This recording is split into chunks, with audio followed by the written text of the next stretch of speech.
বলেন মাথায় টুপি, টুপিওয়ালা লোকের মাথায় তিলক দিলি, এটা আব্বাস সিদ্দিকীর বদলাম না নবীর সুন্নাতটার অপমান? এই বিবেককে বলো কি, এটা বলো কি, এটা আব্বাস সিদ্দিকীর অপমান না নবীর সুন্নতের? আর এটা করছে টিএমসির লোক। অপমান না করতে পারলে যে মুসলমানকে বিজেপির ইশারায় টিএমসি কোলে তুলে রাখছে আর বিজেপি আস্তে আস্তে বাংলায় তার ঘর গুছোচ্ছে, যখন তার তৃণমূল মানে নিচু স্তরে সংগঠন মজবুতি তো দেখে আমি ঘাবড়ে গেছি।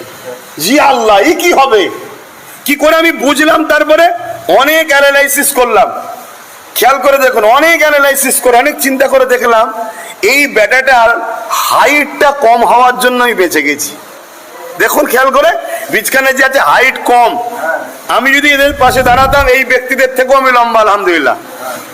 এই জায়গায় দেখুন একটা, তাহলে বলুন কিভাবে এডিট হচ্ছে, তাহলে বলুন এটা কে করছে? টিএমসি। কেন?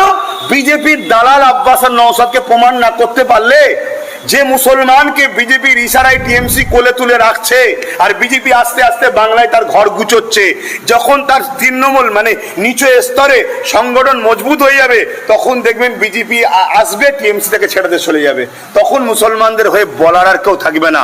আর নওশাদ যদি গোটা 30-40 আস্তে আস্তে বেড়ে যায়, তাহলে তো নওশাদ ছাড়বে না। এই শুনছেন না শোনেননি? এই জন্য নওশাদকে বিজেপির দালাল প্রমাণ করো, আর নওশাদ এর আব্বাসকেও বিজেপির দালাল